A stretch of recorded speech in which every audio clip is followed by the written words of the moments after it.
जंगल के बीचों बीच एक विशाल और घना जंगल था जिसे सभी जानवर रहस्यमयी वन कहते थे। यह वन इतना घना था कि दिन में भी अंधेरा सा महसूस होता था। यहाँ तरह तरह के जीव जंतु रहते थे। शेर, चीता, हाथी, बंदर, हिरन, तोते और ढेर सारे अन्य जानवर भी रहते थे। इस वन की खासियत थी कि सभी जीव एक दूसरे से बोलचाल करते थे और वे एक दूसरे की भाषा समझ भी सकते थे। इस अद्भुत जंगल में सभी जानवर मिलजुल कर रहते थे, पर कभी कभी कुछ विचित्र घटना भी होती थी जो इन वन को और भी रहस्यमय बनाती थी। वन के केंद्र में एक पुराना विशाल बरगद का पेड़ था। उसे सभी जानवर बुद्धिमान वृक्ष कहते थे। यह पेड़ कई सदियों से खड़ा था और सभी जानवरों की समस्याओं का समाधान भी करता था। जब भी किसी जानवर को कोई समस्या होती तो वह इस पेड़ के पास जाता और पेड़ अपनी गहरी शांत आवाज में उसे सही मार्ग दिखाता। एक दिन जंगल में एक नई समस्या उत्पन्न हुई। वन के कुछ हिस्सों में अजीबोगरीबो आवाजें आने लगी। कोई नहीं जानता था कि ये आवाज कहाँ से आ रही है। रात के समय में जब सभी जानवर सो रहे थे, तभी अचानक एक भयानक गरज सुनाई देती है और उसके बाद सब कुछ शांत हो जाता है। धीरे धीरे एक समस्या और बढ़ने लगी। जानवर डरने लगे थे। शेर, जो जंगल का राजा था, उसने सभी जानवरों की एक सभा बुलाई। सभी जानवर बुद्धिमान वृक्ष के पास इकट्ठे हुए।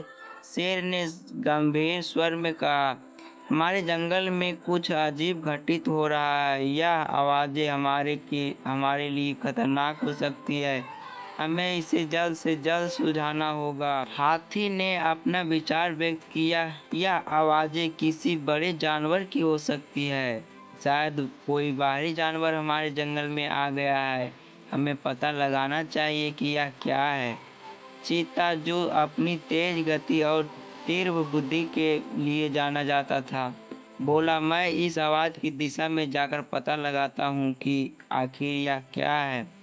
बंदर, जो अपनी शरारतें के लिए मशहूर था, चीते की बात सुनकर बोला, तुम तो तेज हो, लेकिन यह आवाज सुनकर तुम्हारी भी रफ्तार कम हो जाएगी। उसकी बात सुनकर सभी जानवर हंसने लगे, लेकिन स्थिति गंभीर थी, इसलिए जल्दी ही सब शांत हो गए।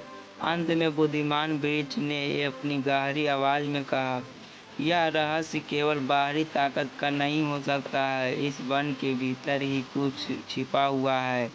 जो भी यह समस्या हल करेगा, उसे धैर्य और समझदारी से काम लेना होगा।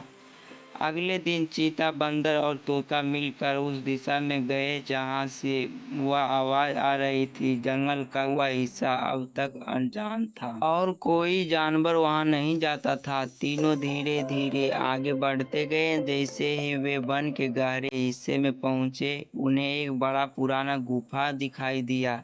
गुफा के बाहर कुछ निशाने थे जो यह दिखाते थे कि हाल ही में कोई बड़ा जानवर यहाँ से गुजरा है। चीता आगे बढ़ा और गुफा के अंदर झांका। अंदर अंधेरा था और हल्की हल्की गरज की आवाज सुनाई दे रही थी। तोता, जो दूर तक देख सकता था, बोला, गुफा के भीतर कुछ चमक रहा है। लगता है कोई खजाना है या फिर कोई रहस्यमयी चीज। बंदर उत्सुकता से बोला, चलो देखते हैं क्या है अंदर। तीनों धीरे धीरे गुफा के भीतर घुस गया। जैसे ही वे गुफा के गहरे हिस्से में पहुंचे, उन्हें एक अद्भुत दृश्य दिखा। गुफा के अंदर एक बड़ा क्रिस्टल था जो हल्की नीली रोशनी में चमक रहा था। उस क्रिस्टल से ही वह गरज की आवाज आ रही थी। चीता चौंककर बोला, यह तो कोई जादुई पत्थर है लगता है। बंदर ने धीरे से उस क्रिस्टल को छूने की कोशिश की, लेकिन जैसे ही उसने छुआ, अचानक से क्रिस्टल चमकने लगा और उसके सामने एक विशाल आकृति प्रकट हुई। वह आकृति पुरानी जादूगर की तरह दिख रही थी। उसने गहरे स्वर में कहा, मैं इस क्रिस्टल का रक्षक हूँ। यह क्रिस्टल तुम्हारे जंगल की शक्ति का स्रोत है, लेकिन वर्षों से इसे भुला दिया गया है और यह अब अपनी शक्ति को वापस हासिल कर रहा है। तोता, जो बहुत समझदार था, बोला, इसका मतलब यह आवाज़ें क्रिस्टल से की वजह से आ रही थी। जादूगर ने सिर हिलाते हुए कहा, हाँ, जब तक यह क्रिस्टल संतुलन में नहीं आएगा तब तक यह आवाज़ें आती रहेगी। इसके संतुलन को वापस लाने के लिए तुम्हें पूरे जंगल की शक्ति को इसमें समाहित करना होगा। चीता और बंदर ने एक दूसरे की ओर देखा।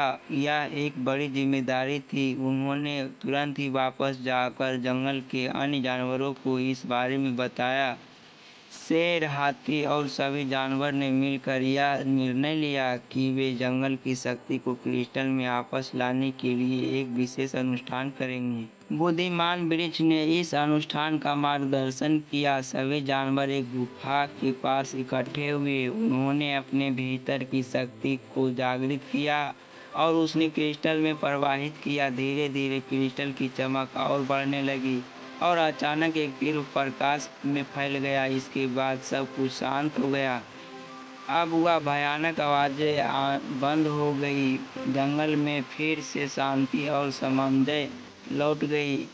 सभी जानवर ने चैन की सांस ली और उन्होंने मिलकर इस अद्भुत अनुभव को याद रखा। शेर ने कहा, इस घटना में हमें यह सिखाया कि जब हम सब मिलकर काम करते हैं तो किसी भी समस्या का समाधान हो सकता है। और इसी तरह रहस्यमयी वन फिर से अपनी पुरानी स्थिति में लौट आया।